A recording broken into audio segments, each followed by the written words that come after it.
Hello, everyone, and welcome to our web series, Transforming the Supply Chain, the Power of Autonomous Mobile Robots. In this session, we will look at some of the basics about autonomous mobile robots. What are the trends and challenges driving the demand? What pain points do they help solve? And some of the different reasons the industry leaders are making the move to robotics today.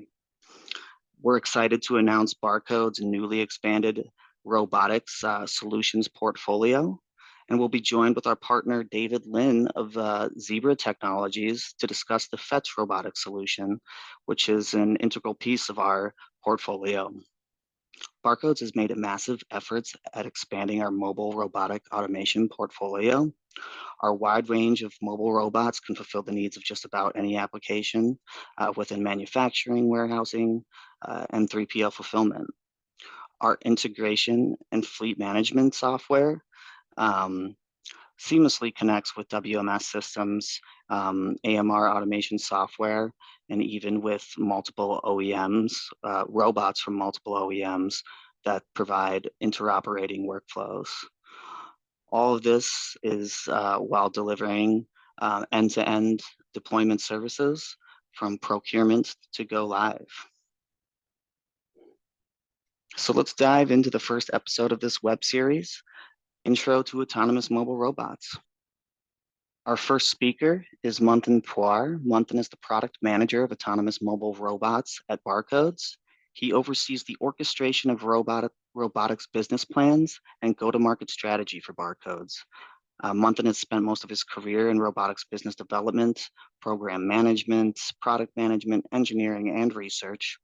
At Barcodes, he's focused on building and growing end-to-end AMR solutions and integration infrastructure, catering to manufacturing, logistics, and supply chain automation. Our second guest speaker today is David Lin. David is a mobile robotics expert at Zebra Technologies for the Fetch robotics portfolio. He has over 18 years of experience working in various program management roles in global manufacturing, distribution industries, including e-commerce operations. Currently, he is the product manager at Zebra Robotics Automation, leading strategic initiatives for autonomous mobile robot solutions. With that, I will hand it over to Manthan, who will discuss some of the challenges and trends that we are seeing in the space today.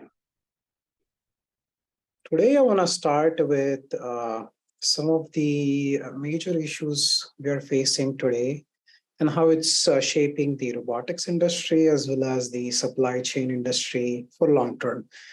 Today we are seeing a world where there is a looming recession. Experts say it's a combination of inflation, the war in Ukraine, the supply chain disruption is adding fuel to it, and we want to look into more in the widths of it, exactly what's happening, right? So first, we all hate this graph. What this graph shows us is the supply chain pressure index, and you can see how it's ticking up since COVID, and it's not stopping. So there are reasons behind it, right? And on the other hand, when we look at how record high the supply chain index is since COVID, it's getting worse.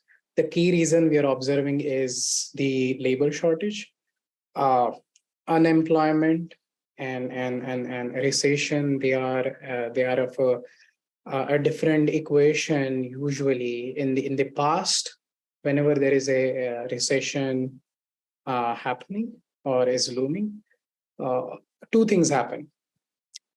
The GDP decreases and the unemployment rate increases. But this is first time in the US history where we are seeing there are more job openings than number of people to fill them, meaning the unemployment rate is actually record low. On the other hand, where the GDP is declining. So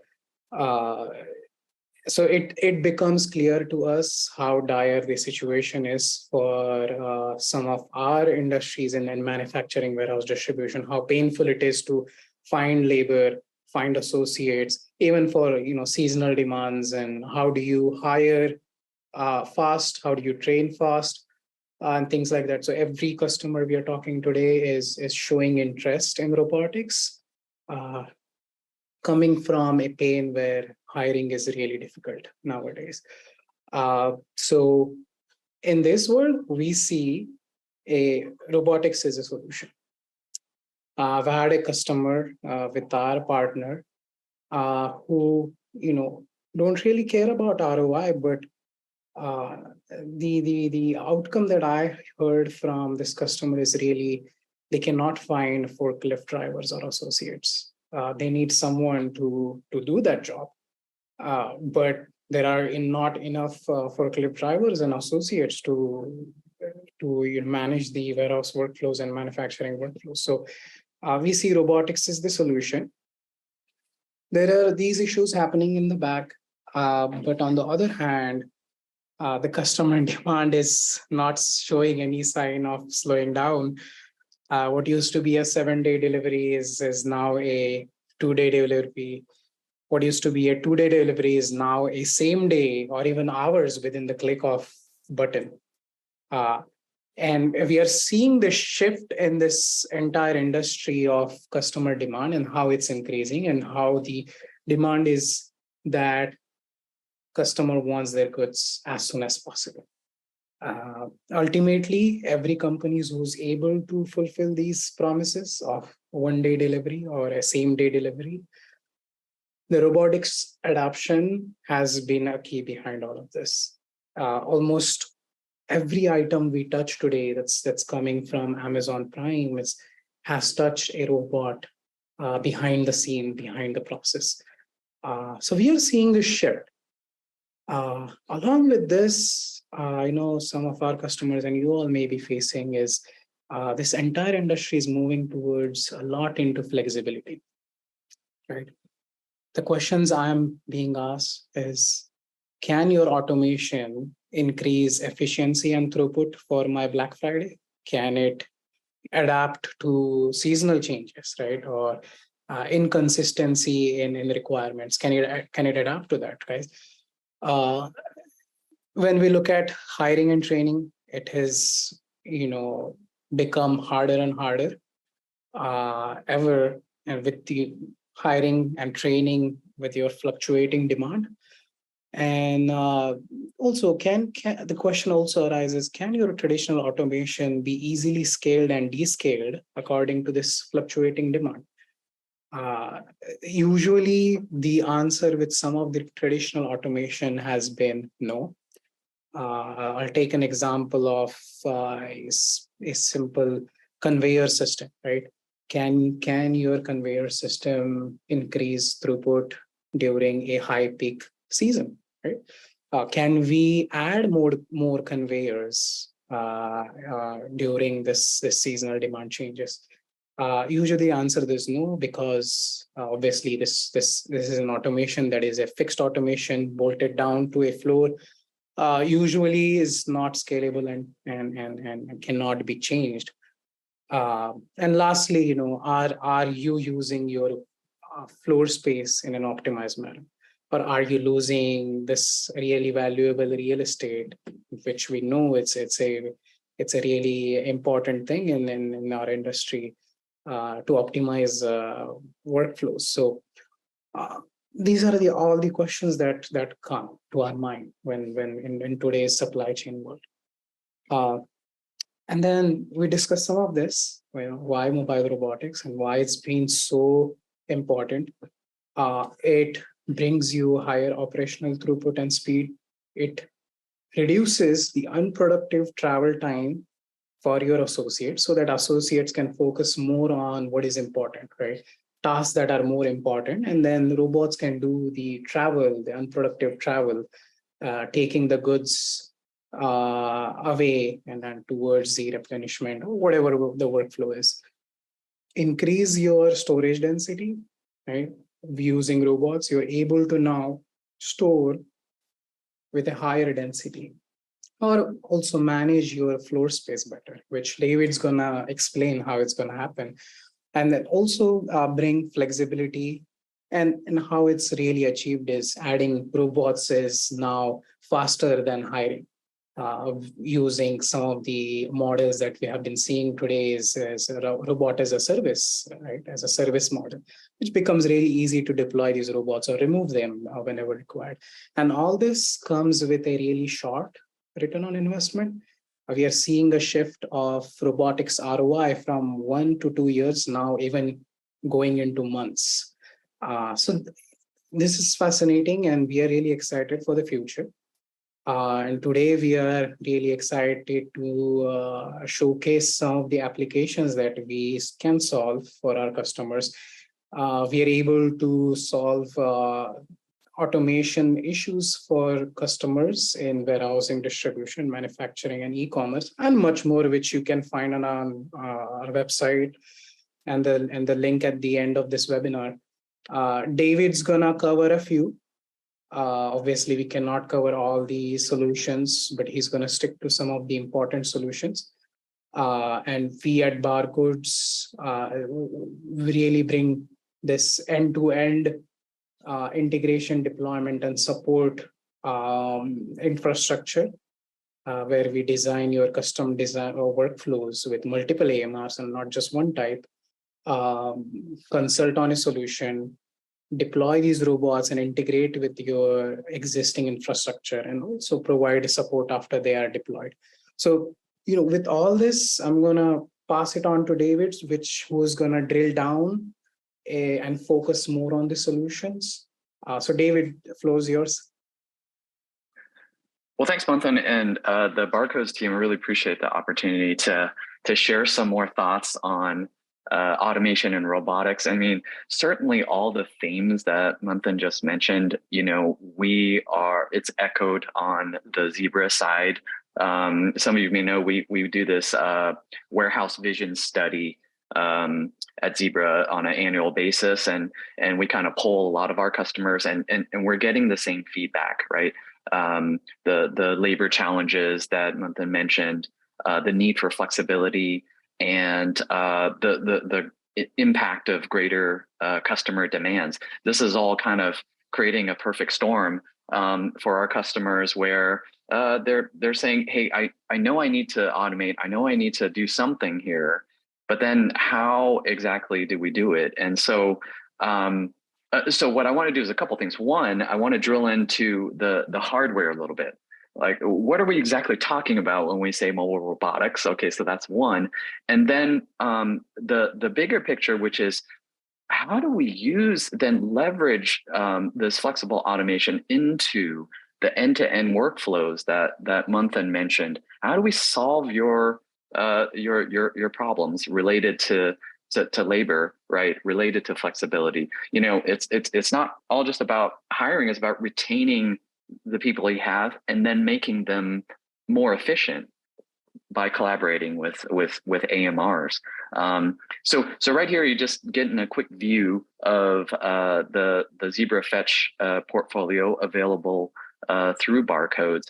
And essentially, when I break the hardware down, when you kind of take a look at these systems, if you will, it consists of generally three parts, 2 or 3 parts. So we have a mobile robot base, and on top of that is a top module that's customized for specific payload or capacity going from left to right. We've designed AMR systems to carry payloads from 150 pounds all the way up to 3,300 pounds, right? You can do the case movement, batch picking, order picking, transport eaches, totes, bins, and of course the full unit load as well. So it kind of runs the gamut of different material types. And that's really at the core of the solution.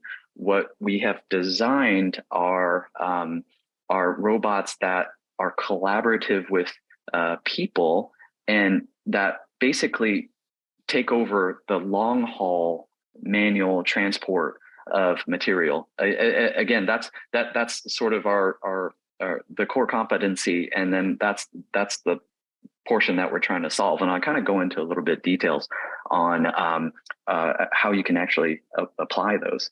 So then I also want to give a quick primer, as you may have heard of AGVs, or automated guided vehicles, right? And how that's different from a modern AMR. And there's a couple of differences, key differences. If you look at the image on the left here, this is a typical AGV. Now, generally, the AGVs travel on a fixed path. You'll see that there may be, magnetic tape on the floor, or some kind of, fiducial fixed infrastructure. So they have to travel along a fixed path. Well, an AMR is pretty much autonomous. It can travel wherever you have mapped it to go. And then as a result, there's a couple things where we have an advantage over an AGV, for example. So if, again, looking at the image on the left, AGVs practice, simple collision avoidance. What that means is, if you look at the front AGV here, if there was an obstacle on that track, basically that AGV has to stop in place, and then everything else behind it is then bottlenecked, right? Essentially, it's just, it's kind of like a train on a track, right? So if you block it, it's stuck. Whereas on an AMR, we have onboard intelligence, so that allows us to dynamically replan and avoid obstacles in real time, so that we can actually go around stuff, right? So then it speaks to the efficiency of the AMRs, but it's also, again, it's that collaborative element. They're all designed to work around people, around forklifts, as you see, by navigating autonomously. All right, so speaking about the AGVs and how they're a little bit more like fixed infrastructure, with our solution specifically, since it's cloud-based, it's very quick to deploy, as Manthan mentioned. What we're trying to achieve is a greater time to value, right? If compared to, for example, Manthan mentioned a conveyor system. It could take something like months to design and install and anchor to your floor. Even in AGV, there's still infrastructure that needs to get installed. With the Zebra Fetch solution, it's just a few steps here, and essentially is the barcodes team shows up with robots that fit your application. We'll connect the robots to your existing Wi-Fi. So we don't require any, for example, like a dedicated network or anything special for the robots that can run on your existing Wi-Fi. We do want a good signal, strong signal. And then we'll map the facility. And what that entails is we're digitizing your entire shop floor or production floor or your warehouse floor into a cloud-based map, so that the robots can use for navigation. And the great thing about this is, first of all, we can map around 1 million square feet in less than a day. But once you have your facility mapped, that's where some of this flexibility comes in, because you can add or modify or change workflows essentially on the fly. And that's really the step 4 here. We have cloud-based software. Again, it's this drag and drop interface where you don't have to be a robotics engineer, to program the robot. But we have something called Workflow Builder, where you can create a sequence of robot actions to then perform the workflows that you need for specific use cases. And this is something that you can work with the barcodes team to set up templates, but then you can add or modify or change on the fly down the road. And then essentially you're starting work. Now, one thing to remember with this, and we've had customers that deploy our solution out of the box, and they're literally set up in about 3 days. They're up and running that quickly, and that is without a hard integration. Now you can integrate with your WES, your WMS, your MES, for example, in case of manufacturing, and that gives you an added layer, right, of optimization and orchestration, but you don't have to. You can kind of grow into that. And again, you can work with the Barco's team to really determine what's the best fit for your operations. Okay, so now you have AMR set up. Okay, that's great. You know, they're going to be moving around and stuff like that. Well, how do we work with the AMRs? How do we interact with them? How do we collaborate with them? And there are several options that we offer with our solution. So you can control or trigger AMRs using a tablet, for example, or even a smartphone. Again, when I say trigger, I'm talking about initiating a robot action, for example, picking up at location A and delivering it to location B, vice versa. You can certainly leverage a Zebra mobile device or any Android-based handheld mobile computer to trigger as well. And I'll talk a little bit more about that. With our software, you can schedule robot runs, pickups, drop-offs just in the software. And we do it very similar to like scheduling a meeting in Outlook, right? You can say, hey, I want this robot to drop off at these stations, you know, every 20 minutes or something like that. And then the ultimate kind of collaboration with devices is using, for example, like a wearable on the human associate.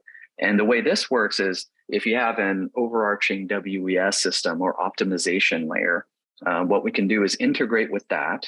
And now you have a wearable device on the human associate, and that system is also connected to our AMRs via our Fetch Core software. So then now the orchestration layer or optimization layer can send the robot and the human to the same place at the same time. And that's really the highest level of efficiency that we can achieve. It's dynamic orchestration, as we call it. But you don't have to do that right off the bat. Again, we can work with the devices that you have, or in some cases there's an interface directly on the robot that you can use for interaction as well. Just different options to help you gain the highest efficiency. Okay, so now I'm going to kind of jump into well, this is great. We have all this, these robots and technical details, but then talk a little bit about how we can actually use these. And when I go through these, what my hope is that you're thinking about your own operations and how you could use one or more of these, or maybe in a modified format, or combining some of these. And that's the beauty of the AMRs that we provide, is because you can change the workflows on the fly, or you can schedule them as needed. So for example, just real quick, is you could be running a work cell delivery operation with your AMRs during your first shift. And then you can switch that up to a put away workflow for second shift, for example, using the same robots on the same platform in the same space. Okay, so that's the kind of flexibility that AMRs allow. So what I have here are some manufacturing solutions that we're seeing. There's some featured AMRs that do carry different payloads and operate a little bit differently. You'll see our Car Connect solution here. This is an interesting application, because what happens with Car Connect is that the robot can pick up and detach from the cart. Okay, so oftentimes we see this when you have a human associate, using the cart, to load and unload. But again, it increases the robot utilization, because the robot can be doing other stuff while the human is interacting with the cart. But work cell delivery, this is certainly transporting raw materials to assembly stations, to work cells, similar to line side delivery, where you're perhaps transporting bulk materials into a production area, but it's also transporting within your WIP, your work in progress, for example. And it doesn't have to be sequential. It could be completely non-linear. Milk runs is the sort of the classic, get the material and drop off at certain spaces at certain times. I like to leverage this for floor stock delivery, for example. So we've been talking about, like, how do we get non-inventory items, consumables, bags of screws, tape, those types of things out to the floor to make sure they're replenished all the time and keep that line moving. And cycle counting, this is with a very specific AMR we have called Tag Surveyor, which essentially patrols your storage aisles, your production area, actively reading RFID tags. If you do tag your components or materials with RFID, is a good complement to doing manual cycle counts or physical inventory, even using a handheld RFID reader, for example. So you can automate that whole process. You can have a robot running overnight, and then in the morning, you'll have your inventory report. Okay, switching over to some warehousing applications now.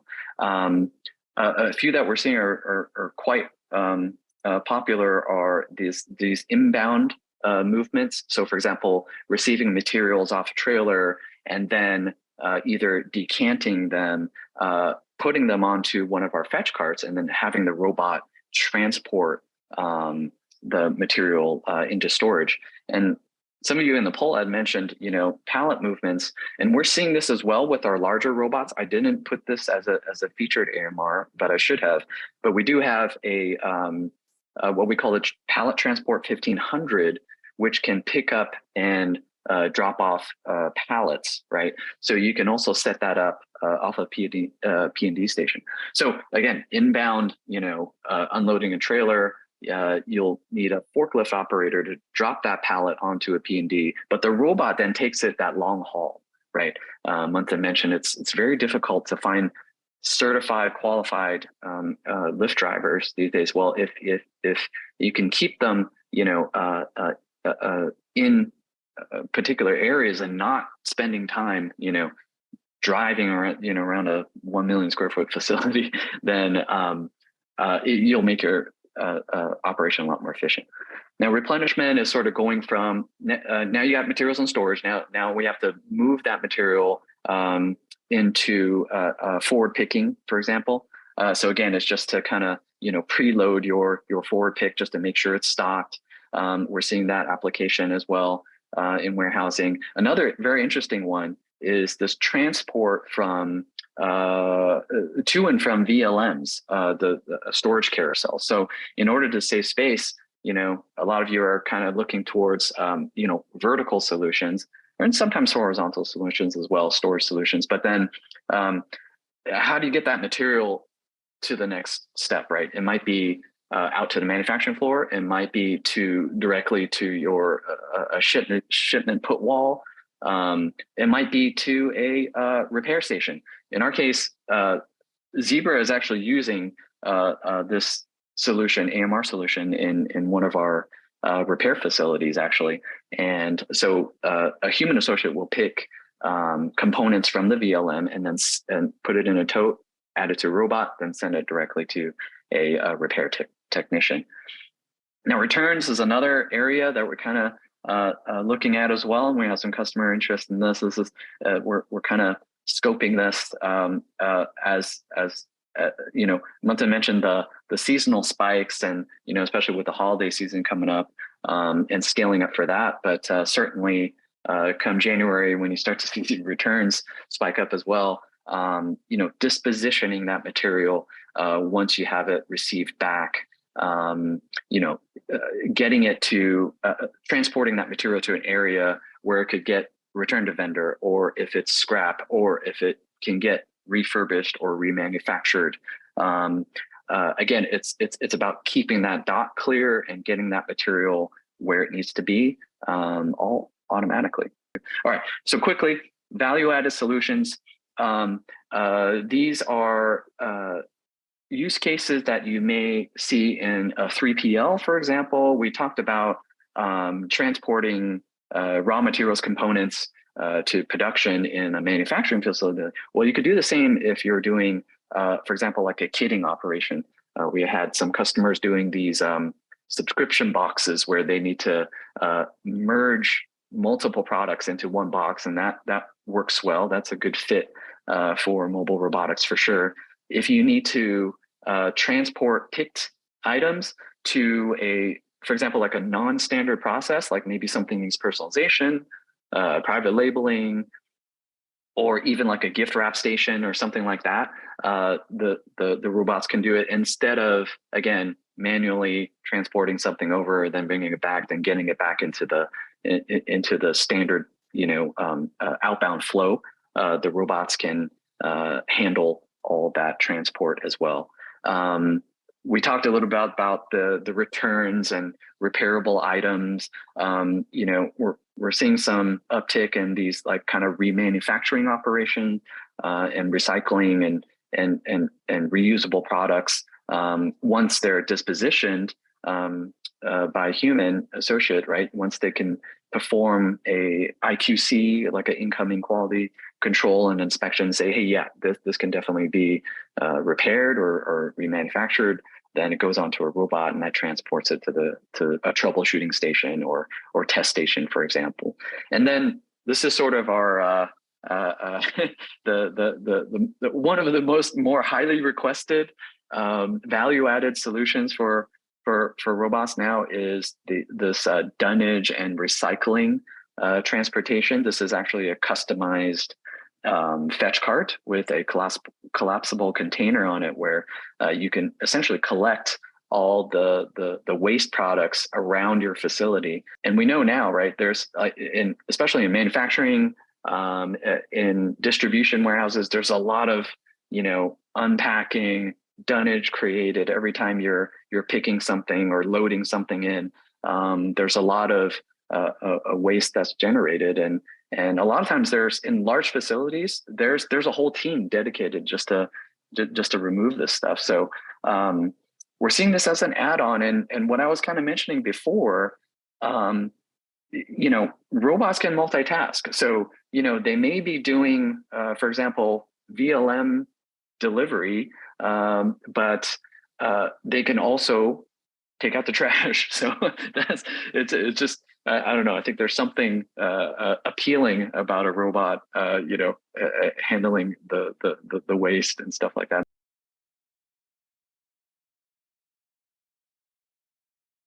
Yeah, so that's all I had on my end, and I think we're going to pass it over to Brendan and see if we have any questions we can help answer. Yep, thank you, David. Thank you, Manthan. Those are great presentations, a lot of information, a lot to digest there. I think I saw a few questions pop up in the Q&A. Here's one now from Debbie. What's the battery life of AMRs before recharging? David, do you want to take this one? Yeah, sure. Yeah, that's a great question. So, so generally we can get around 9 hours out of a full charge. So it's approximately one shift and a little bit. And so that's definitely something that will work with you on when we scope the project, right? So we always want to kind of account for charge time, but but we're getting around 9 hours of life. Yeah.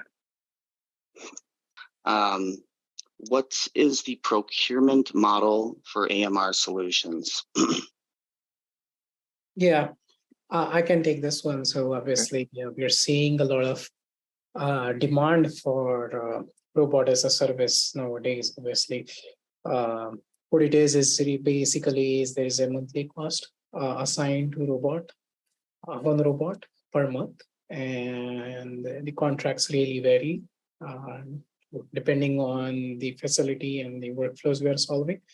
But there is RAS. Also, robots can be bought with CapEx. Obviously, a lot of customers are now shifting into RAS because there is that need of less and less capital expenditure to be spent on robotics. But yeah, that's the second one. And then a few others that we are currently evaluating as also charge per pick, right? Can we charge customers per pick and for your throughput? So that's something is in our roadmap, but today we offer RAS, robot as a service, and a CapEx model for these robots. Thank you, Manthan. And then we have one more question here. Are there scenarios where replacing conveyor with AMRs have greater ROI? Are there scenarios where replacing conveyors with AMRs have greater ROI? Yeah. So I know, David, you'll have something to add here, but sure. I want to look into this picture from a broader perspective. Yes, the answer is yes, definitely there is. Plus, not just ROI, but what ends up happening is today you have X amount of workflows you're doing with your conveyors, which you'll replace with robots. But tomorrow you'll have some other set of workflows, right? Then we with AMRs are able to adapt easily depending on the changes of workflows. Tomorrow you're just doing some applications. In 1 year down the road, you want to increase the throughput, you want to change the application. That's something becomes possible with a technology like AMRs. Thank you, Manthan. There's a few more that are piling in here. We'll try and get to as many as possible. A quick one here. What is an AMR max load weight? And I guess that's probably going to depend on the type, but maybe David, you could take that one. Yeah, that's a good question. So it definitely varies by the AMR type, as Brendan mentioned.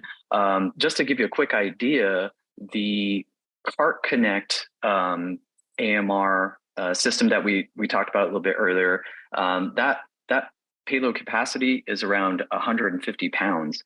You go up to our pallet transport 1500, and that can support a max weight of around 3,300 pounds or so, and a 48 by 48 pallet. So it definitely has a range there, and depending on your type of payload, you know, and the center of gravity, and those are things that we'll work with you on to maximize the load in there by robot, and then subsequently, you know, how many you may need in your operation. Yeah, that's a good one. Just one last one from Greg Walker. Yeah. Will AMRs be able to work in food production environments?